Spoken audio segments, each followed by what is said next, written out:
నమస్తే అందరికీ. అందరు మంచిగా ఉన్నారని అనుకుంటున్నా. చెప్పాలంటే రీసెంట్గా ట్రెండ్ అవుతున్న పోస్టులు కావచ్చు, ఫొటోస్ కావచ్చు, మీరు క్రియేట్ చేస్తున్నవి అయితే చాలా అంటే చాలా బాగుంటున్నాయి. అండ్ ఇంతకుముందు గిబ్లీ అన్నారు, తర్వాత చాట్ జీపీటీ అన్నారు, తర్వాత గ్రోకే అన్నారు, తర్వాత పర్ప్లెక్సిటీ అన్నారు. ఇప్పుడు ప్రజెంట్ ట్రెండ్ అయితే జెమినీ AI Pro.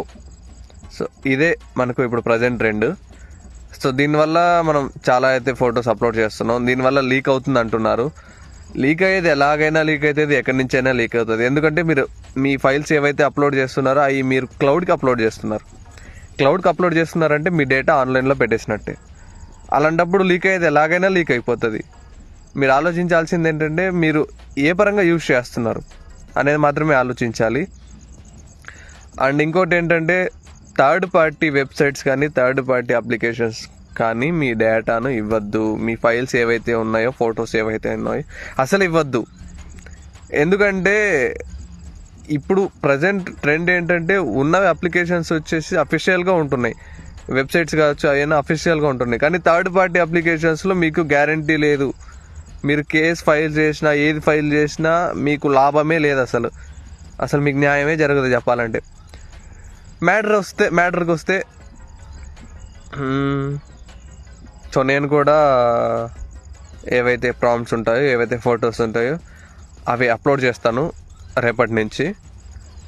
దానికి తగ్గట్టు ప్రాంప్ట్స్ కానీ, లేదా దానికి తగ్గట్టు ఆ ఫొటోస్కి తగ్గట్టు ప్రాంప్ట్స్ కానీ ఏవైతే ఉంటాయో అవి నేను వీలైతే కింద ఇస్తాను. లేదంటే సపరేట్గా నాకు మెసేజ్ చేసినా, DM చేసినా నేను సపరేట్గా సెండ్ అయితే చేస్తాను. ఎందుకంటే కొన్ని ప్రాంప్ట్స్ ఏంటంటే మీరు సపరేట్గా స్క్రీన్ షాట్ తీసుకోవాలి.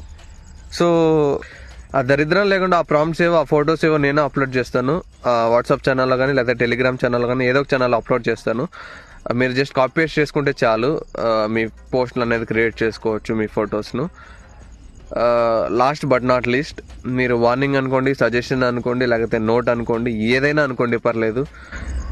AI మిమ్మల్ని బట్టలు వేసి ఎంత అందంగా తయారు చేస్తుందో మీ బట్టలు తీసి అంతే దరిద్రంగా తయారు చేస్తుంది. ఇది గుర్తుపెట్టుకోండి. జై హింద్.